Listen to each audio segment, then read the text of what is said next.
Hello, my name is Scarlet. I want to tell you about my journey, how I learned to think in English and then speak in English with confidence. 1. I started by thinking in small English words. When I look back on my journey of learning to think and speak in English, the very beginning feels almost too simple to be true.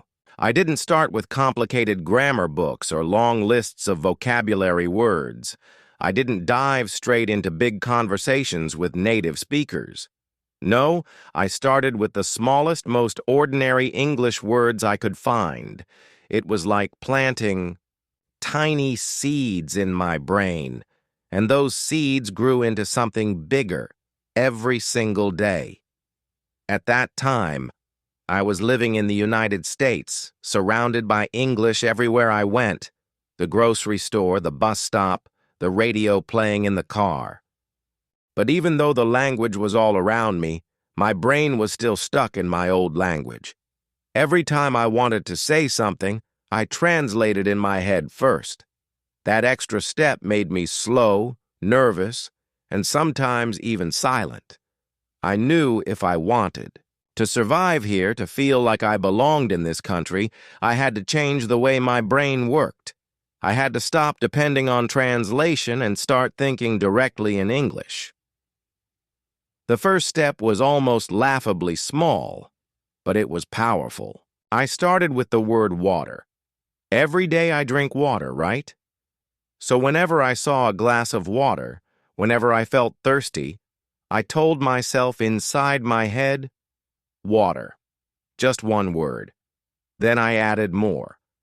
Food, hungry, tired, happy, cold, warm. These were words I could connect with feelings or actions in real life. They weren't just words on a page. They were living parts of my day. For example, in the morning, when I opened my eyes, I told myself, morning. When I felt my stomach growl, I whispered in my head, hungry. When I went outside in winter, shivering, I thought, cold. At first, it seemed childish, like I was a toddler just learning to talk. But that was exactly the point. Children learn language by connecting words with real things and real feelings. I was simply doing the same. I remember one day standing in my kitchen staring at an apple. In my old language, the word for apple came to my mind automatically, but instead of letting it stay, I stopped myself and repeated in English, apple, apple, apple. I held it in my hand, smelled it, took a bite, and kept saying in my head, apple. That moment might sound silly, but it was a breakthrough for me. For the first time, my brain started linking a real object to its English name without passing through translation. That was the beginning of my shift. My brain was slowly rewiring itself. Another big part of this stage was observation. Whenever I went outside, I tried to name things in English as I saw them. Walking down the street, I would think, car, bus, dog, tree, house. At the grocery store, milk, bread, eggs, cheese. Even though my vocabulary was tiny, these small exercises made me feel like English wasn't something distant and hard. It was right there in front of me, connected to my daily life. I didn't need a textbook to learn the word dog. I just needed to look at the neighbor's dog and whisper it in my head. Slowly, these words began to take root. Of course, I had my struggles.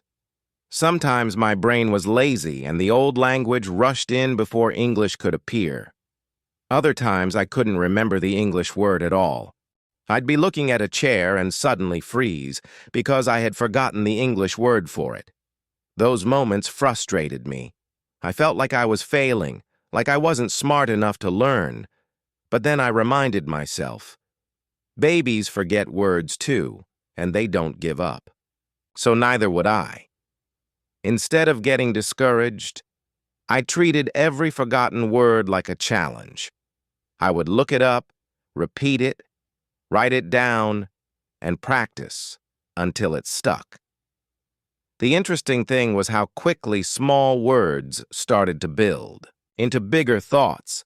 For example, once I had hungry and food in my brain, I naturally started thinking, I'm hungry. That was my first English sentence that came directly into my mind without translation. It felt incredible, like magic. I remember smiling to myself in the middle of my kitchen, whispering out loud, I'm hungry. I'm hungry. It was just a simple sentence, but it felt like climbing a mountain. I had spoken a thought in English without translating it first. That little victory gave me the motivation to keep going. As the days passed, I added more and more small words.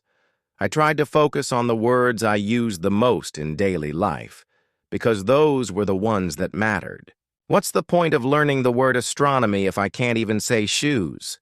So I practiced bed, light, phone, money, key, work, bus. Every time I picked up my keys, I said keys. Every time I turned off the light, I whispered light. Every time I looked at my phone, I repeated phone. The more I did this, the faster English words came to me, and the less I needed translation. One of my favorite memories from this stage was going to the grocery store. I had a little game with myself. As I walked through the aisles, I would name everything I saw in English. Apples, bananas, chicken, milk, bread, chips. At first, I missed a lot of words, but over time, I could name almost every item in my cart without thinking twice. The cashier probably thought I was crazy because I sometimes whispered the names under my breath, but I didn't care. I was training my brain, and I could feel myself getting stronger. The change didn't happen overnight. It took weeks of consistent practice, weeks of reminding myself again and again to think in English words. But one day, I noticed something amazing. My brain had started to switch to English automatically. I was walking outside, and when I saw a dog, the first word that popped into my mind was dog, not the word in my old language. I didn't even try. It just happened. That was when I realized my brain was finally learning to think in English. It was one of the proudest moments of my life. Thinking in small English words became a habit, almost like brushing my teeth. I didn't have to force it anymore. The words came naturally, and once they did, I was ready for the next step. I had trained my brain to recognize and think in single English words, but now I needed to push myself further. Words were good, but I couldn't live in the United States just saying apple, dog, car. I had to start forming sentences, even if they were simple ones. That's when I took the next leap. Instead of only naming things in English, I began to talk to myself in English. And that, as I would soon learn, changed everything. 2. I talked to myself in English. Once I had trained my brain to think in small English words, I felt a new kind of energy inside me. Words like water, food, hungry, phone, keys became natural in my mind. I no longer had to translate them. But as much as that felt like progress, I also knew I couldn't live in America just thinking in single words. Imagine walking into a store and only saying bread, milk, eggs. People would look at me like I had no idea how to talk. I wanted to connect with people, to explain myself, to share stories, to feel normal in conversations, and I knew that meant one thing. I had to start practicing sentences. But where could I practice? I didn't always have someone around who would listen. I didn't want to bother my friends with endless practice, and I definitely didn't feel confident enough yet to walk up to strangers and start talking. That's when I found the perfect partner, myself. Talking to myself in English became my secret method, my private classroom, my safe zone where no one judged me. At first I felt awkward, standing in my kitchen or walking down the street, and whispering to myself made me feel a little crazy. But I reminded myself, kids talk to themselves all the time when they're learning language. They repeat things, they play with words, they invent conversations in their heads. If it works for them, why not for me? So I pushed away the embarrassment and started small, just like I had with single words. I still remember the first time I tried it. I was making breakfast one morning. Instead of just thinking egg, I told myself, I'm cooking eggs. Then, I added more, I'm putting salt on the eggs. Then, I'm eating the eggs. Suddenly I had 3 sentences, all connected to what I was doing in real time. It was simple, maybe even silly, but it felt powerful. For the first time, I was using English not only to name things, but to describe my actions. That was the exact bridge I needed to move from thinking in English words to speaking in English sentences. Once I started, I couldn't stop. I practiced while cleaning my house. I'm washing the dishes. I'm vacuuming the floor. I'm folding the clothes. I practiced while walking outside. I'm waiting for the bus. I'm crossing the street.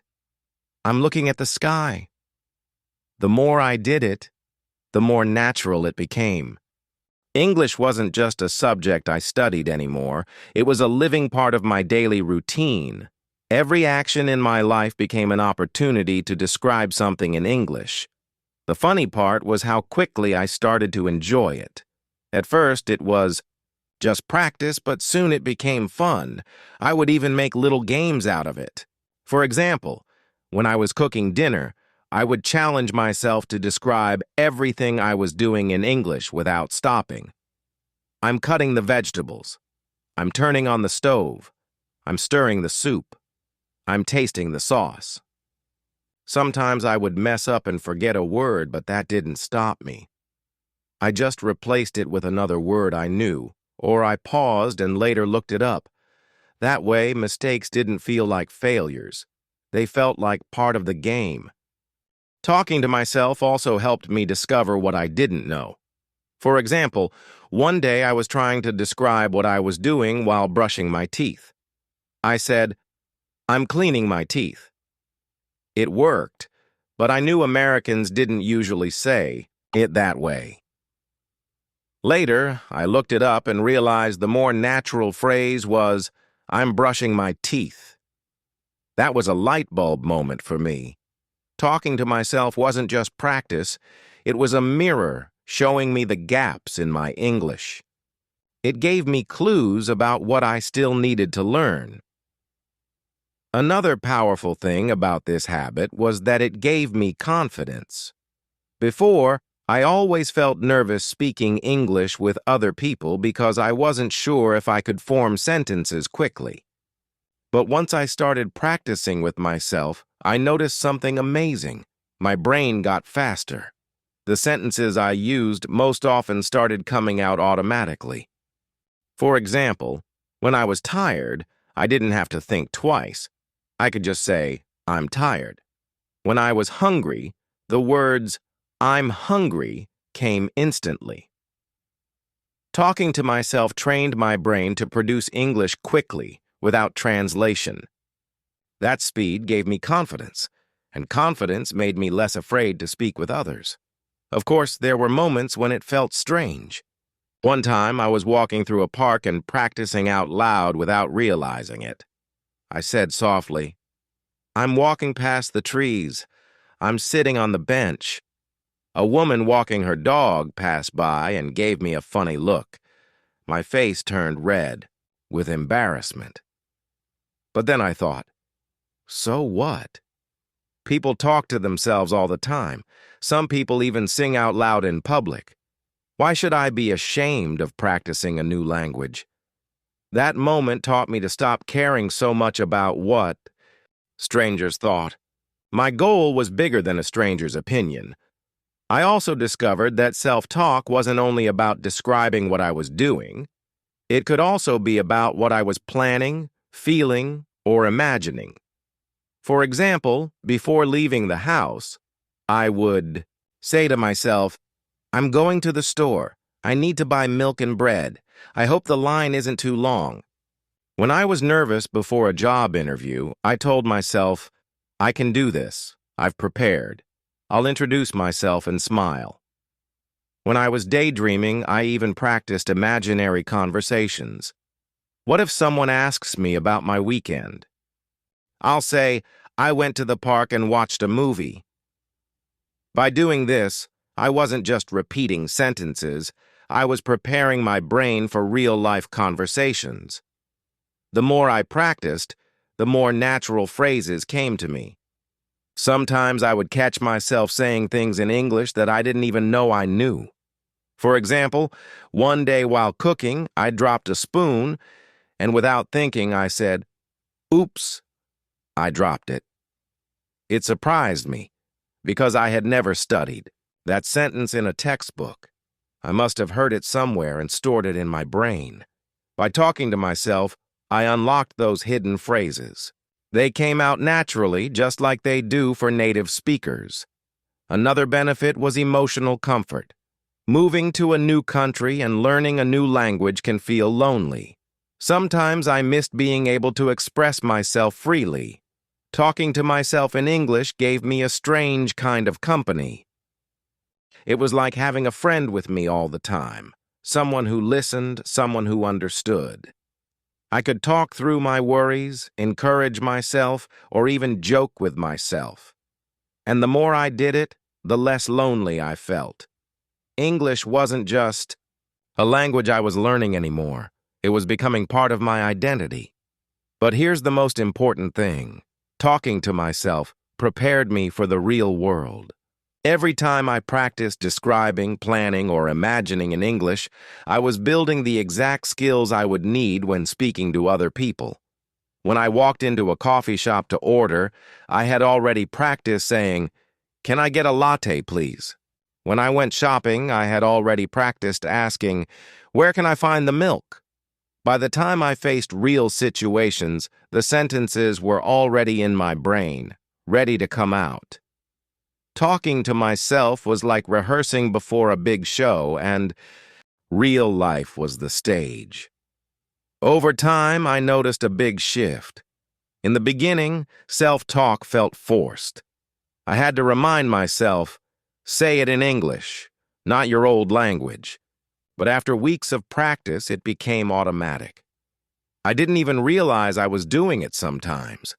I would be walking home and suddenly notice that all the sentences in my head were in English. That was when I knew the habit had worked.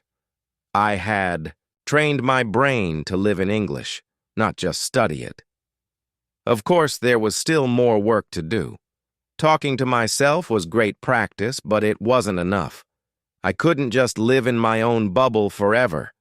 I needed to hear how real people spoke with all their slang, expressions, and natural rhythm. I needed to copy their voices, their tone, their style. That was the next step in my journey, listening to real conversations and copying them until they became part of my own speech. 3. I listened and copied real English conversations. By the time I had gotten comfortable talking to myself in English, I felt stronger than ever in my language journey. My brain could think in small words, and I could form sentences about what I was doing, planning, or imagining. But as proud as I was of that progress, deep down, I knew something was missing. Talking to myself was helpful, but it wasn't the same as talking to a real American. My self-made sentences were often correct, but they didn't always sound natural. I realized I didn't always know how Americans actually spoke in everyday life. I had the building blocks, but I was missing the music, the rhythm, the slang, the little expressions that made conversations feel alive.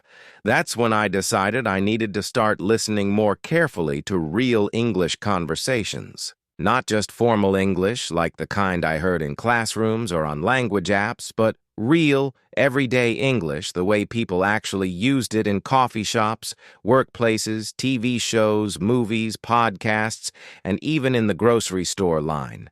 I knew if I wanted to speak like an American, I had to hear how Americans spoke in their natural rhythm and then copy it until it became part of me. At first, I started with TV shows. Sitcoms became my classroom. I remember watching Friends for the first time. The jokes, the sarcasm, the quick one-liners, it was a gold mine of real English. I didn't just watch for entertainment. I watched like a student. I kept a notebook next to me, pausing to write down phrases that caught my ear. That makes sense. No way! Are you serious? I noticed how the characters didn't always speak in full grammar book sentences. Instead of saying, I do not want to go, they said, I don't want to go. Instead of, I am going to call her, they said, I'm gonna call her. These little shortcuts weren't mistakes. They were natural speech. I started copying those phrases, first in my head, then out loud. I would stand in front of the mirror and mimic exactly how the actors said them, even their tone and facial expressions. If Chandler said, "Could it be any more obvious?" I would copy it with the same exaggerated emphasis. At first, I felt like I was just pretending to be someone else, but slowly those phrases became mine. They slipped into my everyday self-talk. Instead of just saying, I'm tired, I'd sigh dramatically and say, I'm so exhausted, exactly the way I'd heard Rachel say it in an episode. It wasn't just TV shows. I also dove into movies, especially ones with lots of everyday dialogue. Romantic comedies were perfect because the characters spoke the way real couples and friends would. I remember watching You've Got Mail and hearing Tom Hanks say casually, "Don't you love New York in the fall?" That simple question stuck in my mind because it wasn't just grammar, it was culture. It was something an American would actually say while walking down a New York street. I practiced that line again and again, not because I needed to talk about New York in the fall, but because it taught me how to form warm, natural small talk. Then I discovered podcasts. At first, I listened to slow, educational podcasts made for learners, but soon I realized I needed the real thing. I started listening to American podcasts about daily life, interviews, and even true crime stories. I would sit with my headphones, repeating sentences under my breath. Sometimes I didn't understand every word, but that was okay. I focused on the rhythm, the intonation, the way people connected words together. For example, instead of saying every word separately, "What are you doing?" they blended it. "What you doing?" That discovery was huge for me. It explained why English sometimes sounded so fast. People weren't speaking faster, they were connecting words, but the biggest classroom of all was the real world around me. Living in America meant English was everywhere if I paid attention. At the coffee shop, I listened to how people ordered, "Can I get a medium latte?"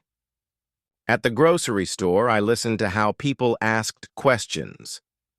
"Do you guys have almond milk?" On the bus, I listened to small talk. "Crazy weather today, huh?" These little phrases were like treasures, because they were the exact kind of sentences I wanted to be able to say naturally. Copying them became my mission. Sometimes I would hear someone say something, and I would repeat it quietly to myself right after, like an echo. For example, if the cashier said, "Have a good one," I would walk out repeating, "Have a good one, have a good one." I practiced it so many times that eventually I started saying it automatically when leaving a store. And the first time someone smiled back at me after I said it, I felt like I had unlocked a secret code of belonging. Another habit I built was shadowing.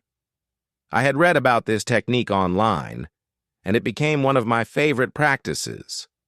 Basically, I would listen to a short clip of someone speaking English, an actor, a YouTuber, or even a news anchor, and I would repeat what they said at the same time, trying to match their speed, tone, and rhythm. It was like singing along with a song, but instead of lyrics, it was real English conversation. At first, I struggled to keep up, but after weeks of practice, my tongue started moving faster and my sentences flowed more smoothly. Shadowing helped me break free from my slow, choppy speech and move closer to the natural flow of American English. What surprised me the most was how much copying real conversations changed the way I thought. Before, my self-talk was correct, but sometimes stiff. I'd say things like, "I'm going to wash the dishes now." But after listening to real people, I caught myself saying, "I gotta do the dishes. That's the way Americans really talk." Or instead of, "I am very happy today," I started saying, "I'm so happy right now." These small changes made my English sound less like a textbook and more like real life. There were also cultural lessons hidden in those conversations. I noticed how Americans used politeness differently. For example, instead of just saying, "Give me a coffee," people said, "Can I get a coffee, please?" It wasn't about grammar. It was about tone, kindness, and fitting into the culture. Copying those patterns helped me not only speak better English, but also connect better with people around me. Of course, this stage wasn't easy. Sometimes I felt overwhelmed by how fast people spoke, or I got frustrated when I couldn't catch the exact words. I remember one time a woman at the grocery store said something to me, and all I understood was blah, blah, blah, bag. I froze and just smiled awkwardly. Later, I realized she was asking, "Do you need a bag?"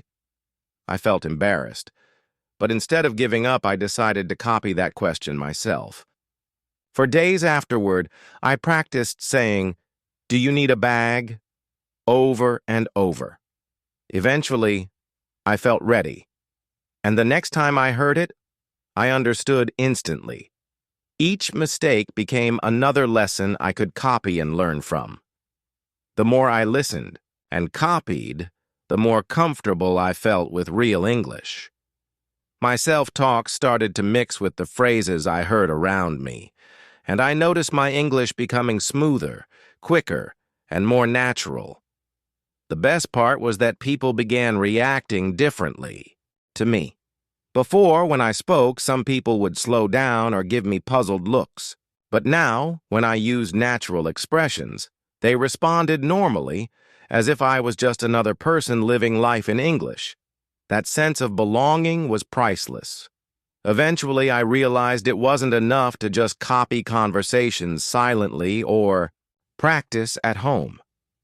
If I wanted to truly grow, I had to take the risk of using my English with real people, in real situations. I had to test what I had learned to see if I could survive, and even thrive, outside of my safe practice bubble. It was scary, but I knew it was the only way forward. And that's when I reached the next stage of my journey, practicing with real people without fear. 4. I practiced with real people. Without fear, after all the hours I had spent thinking, in small English words, talking to myself and copying real conversations, I knew there was one more challenge I couldn't avoid: speaking with real people. This step terrified me the most. It's one thing to talk to myself in the kitchen, or to repeat after a TV character who can't hear me. It's a completely different thing to stand in front of another human being, open my mouth, and risk making mistakes right there in the open. Mistakes in front of myself didn't matter. Mistakes in front of a stranger or a neighbor felt like they would reveal everything: that I wasn't fluent, that I didn't belong, that I wasn't good enough. For a long time, that fear kept me quiet. But the truth is, living in America meant I couldn't avoid speaking forever. English was everywhere. I needed it to order food, to ask for help in a store, to talk to the doctor, even just to be polite. When someone said hello to me on the street, at first, I stuck to the easiest possible answers. Yes, no, thank you, okay. It kept me safe, but it also kept me invisible. I wanted more than that. I wanted to connect. I wanted to belong. And I realized the only way to do that was to practice with real people, even if my English wasn't perfect. The first place I really pushed myself was at the coffee shop near my apartment. I used to go there every morning before work, and usually I'd just point at the menu or say one word like latte. But after weeks of practicing sentences with myself and copying conversations I'd heard in line, I told myself I was ready to try a full order. The night before, I rehearsed it in my apartment. Hi, can I get a medium latte with oat milk, please? I said it over and over again, imagining the barista smiling and writing it on the cup. The next morning, my heart was pounding as I walked into the shop. When it was my turn, I forced myself to smile and say the sentence exactly the way I had practiced. And to my surprise, it worked. The barista didn't frown or look confused. She just smiled and said, "Sure thing. One medium oat milk latte." I felt my face light up. It was such a small thing, but it felt like winning a gold medal. On my way out, she handed me the cup and said, "Have a good one." Without even thinking, I copied what I'd practiced before. "Thanks, you too." For the first time, I felt like a real part of the conversation, not just a visitor trying to survive. That one small success gave me the courage to try more. At the grocery store, instead of silently wandering the aisles, I asked, "Excuse me, where can I find the pasta sauce?" At the clothing store, I asked, "Do you have this in a medium?" Each time I felt the fear in my chest, but I also felt the rush of pride afterward. I started to realize something important. Most people weren't judging me at all. They were just helping. In fact, many people seemed happy that I tried. Some even smiled more warmly when they heard my accent, like they respected the effort. It took to speak in a second language. One of the hardest moments came at the doctor's office. I had been dreading it, because medical vocabulary isn't easy, even for native speakers. But I didn't want to rely on a translator. I wanted to explain myself. So I practiced ahead of time. I wrote down simple sentences like, "My stomach hurts. I feel dizzy. I have pain here." When I finally sat across from the doctor, I was nervous, but I forced myself to use those sentences. And it worked. She understood me. She even repeated some of my sentences back in more natural English, which taught me new phrases right on the spot. That experience gave me more confidence than anything else, because it showed me I could communicate even in difficult situations. The more I practiced with real people, the more fearless I became. I realized fear itself was my biggest obstacle, not my English. Every time I faced that fear, it shrank a little, and the conversations didn't have to be long or perfect. Sometimes, just saying hi, how are you to a neighbor or nice weather today to a stranger in the park was enough to stretch my comfort zone. Those small interactions built up my courage like stepping stones. I also learned to laugh at myself. There were plenty of mistakes, some funny, some embarrassing. Like the time I walked into a diner and meant to say, "Can I get pancakes?" But instead I said, "Can I be pancakes?" The waitress burst out laughing, and I laughed too. Instead of letting it crush me, I used it as a story to tell myself later. a reminder that mistakes didn't kill me. They actually made me braver. Slowly, something magical started happening. The sentences I had practiced with myself, the phrases I had copied from shows and podcasts, started flowing out naturally in real conversations. When the cashier asked, "Do you need a bag?" I replied without hesitation, "Yes, please." When the waiter said, "How's everything tasting?" I smiled and said, "It's great, thank you." Those weren't lines I had invented in the moment. They were lines I had practiced privately until they became part of me. Practicing with real people was the final test, and each successful interaction made me stronger. I also discovered the kindness of strangers.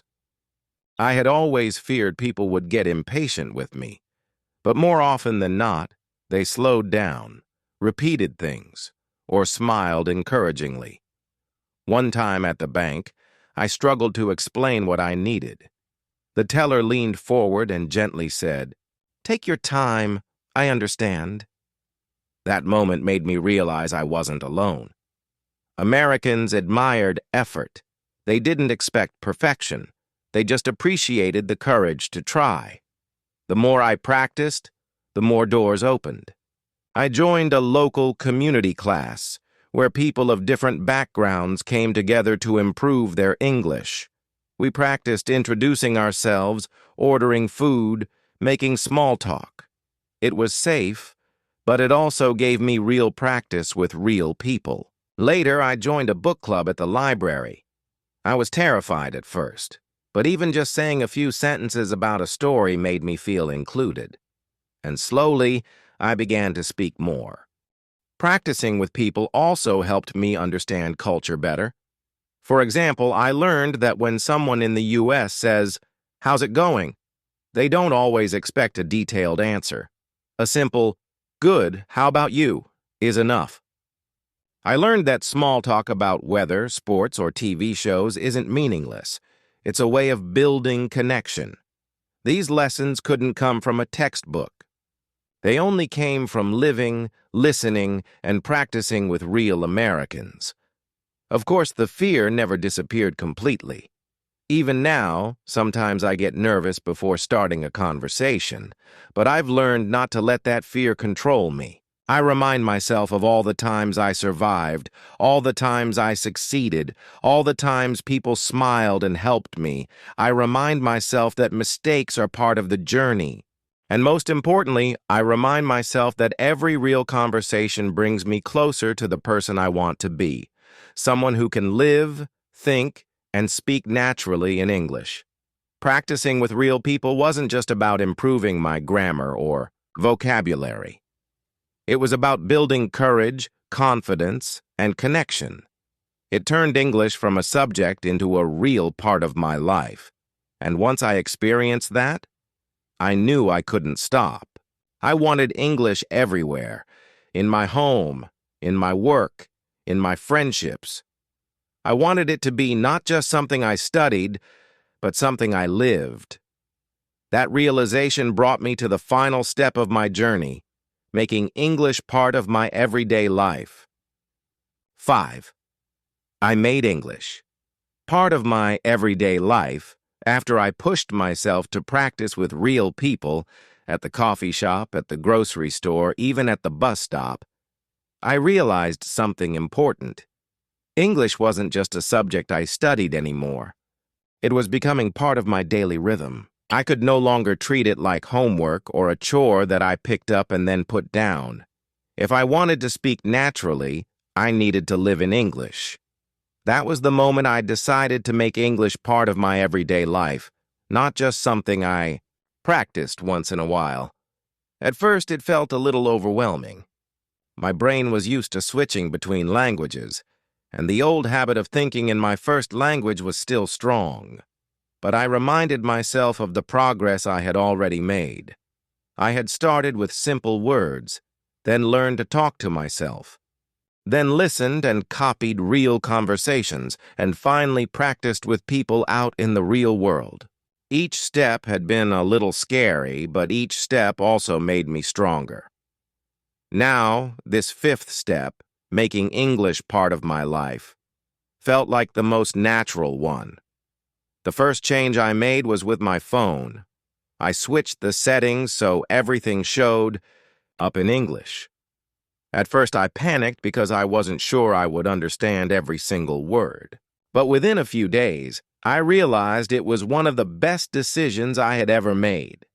Every time I opened my phone, I was training my brain. Words like settings, storage, update available, and reminders became second nature to me. I wasn't sitting at a desk memorizing flashcards, I was just living, and English was everywhere. Then I started writing my grocery lists in English. It sounds so small, but it mattered. Instead of writing milk, bread, eggs in my old language, I wrote those words in English. When I walked through the store, I repeated them in my head. Okay, first I need milk. Next, bread. Don't forget the eggs. Sometimes I even talked to myself softly while shopping, which made me smile because I remembered how nervous I used to be about speaking in public. Now, here I was, whispering in English to myself like it was the most normal thing in the world. Movies and TV shows became another big part of my English life. I stopped watching them with subtitles in my own language and switched to English subtitles, or sometimes no subtitles at all. At first, I didn't understand everything. There were times when I missed jokes or couldn't follow fast conversations. But instead of feeling frustrated, I reminded myself, this is how I learned my first language as a child. By listening over and over again until things made sense. So I kept going. Little by little, I began to notice that I understood more than I thought. One day I realized I had watched an entire episode of a sitcom and laughed at the jokes without needing subtitles. That was one of the proudest moments of my journey. Music also became my teacher. Whenever I played a song in English, I didn't just let it play in the background. I listened closely. I paused. I repeated lines. I even sang along, even though my accent wasn't perfect. The words got stuck in my head, and suddenly I found myself humming phrases during the day. Phrases like, "Don't give up," or "Everything's gonna be all right." Music gave me confidence. It made English feel fun and alive, not just something serious that I had to get right all the time. Another big step was social media. Instead of following pages in my old language, I started following English-speaking accounts. Whether it was funny memes, motivational quotes, or short videos, I surrounded myself with English content. Scrolling through my feed became another way to train my brain, and when I saw a phrase I didn't know, I would save it and practice saying it out loud. Slowly, my online world turned into an English learning space without me even noticing. One of the most powerful habits I built was journaling in English. Every night before bed, I wrote a few sentences about my day. Sometimes it was simple, like, "Today I went to the store. I felt happy because I spoke English with the cashier." Other times it was deeper, like, "I felt nervous today when I couldn't find the right words, but I'm proud that I didn't give up." Journaling gave me the chance to practice without fear of mistakes. Nobody was grading me. Nobody was judging me. It was just me and my notebook, growing together one sentence at a time. Of course, not every day was easy. There were times when my brain felt tired from always thinking in English. There were times when I made embarrassing mistakes, like using the wrong word or pronouncing something badly. But instead of letting those moments stop me, I treated them as part of the process. I told myself, "Scarlet, every mistake means you're trying, and every time you try, you grow stronger."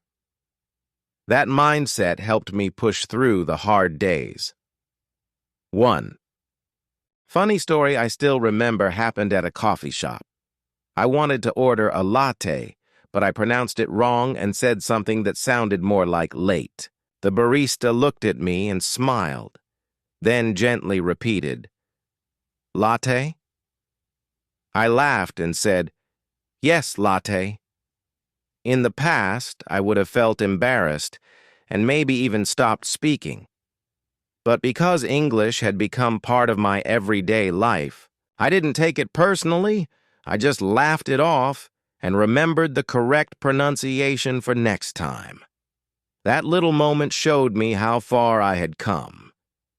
As I kept living in English, I noticed something amazing. My thoughts started coming to me in English without effort. For example, when I woke up in the morning, instead of thinking, "What should I eat for breakfast?" In my old language, my brain automatically asked, "What should I eat for breakfast?" in English. When I felt tired, the word that popped into my mind wasn't from my old language. It was simply, "I'm exhausted." That shift was huge. It meant English was no longer something outside of me. It was inside me. Making English part of my everyday life also connected me with people. Friends noticed my improvement. Some even asked me how I was learning so fast. I told them the truth. It wasn't about studying harder, it was about living in English every single day. The more I shared my story, the more I realized that I wasn't just learning for myself. I was inspiring others too. That gave me even more motivation to keep going. There were moments when I surprised myself, like the time I had to call customer service to fix my internet. In the past, I would have avoided that situation at all costs. But now, because I had made English part of my everyday life, I picked up the phone and handled it. Was I perfect? No. Did I pause a few times to find the right words? Yes. But in the end, the problem was solved, and I felt proud. That phone call was proof that living in English was working. Looking back, I see how each small habit added up. Changing my phone language, writing grocery lists, watching shows, listening to music, using social media, journaling, and practicing with real people, all of it blended together. English wasn't something I studied anymore. It was simply part of who I was. And that's when I realized something even deeper. Making English part of my everyday life wasn't just about learning a language. It was about freedom. It was about being able to express myself anywhere, anytime, with anyone. It was about walking into a store, ordering a coffee, making a friend, or chasing a dream, without fear holding me back. That's the beauty of living in English. It doesn't happen overnight, but when you commit to it, little by little, you become fluent, not just in speaking, but in living. And from that point on, I knew I wasn't just thinking and speaking in English. I was living in English.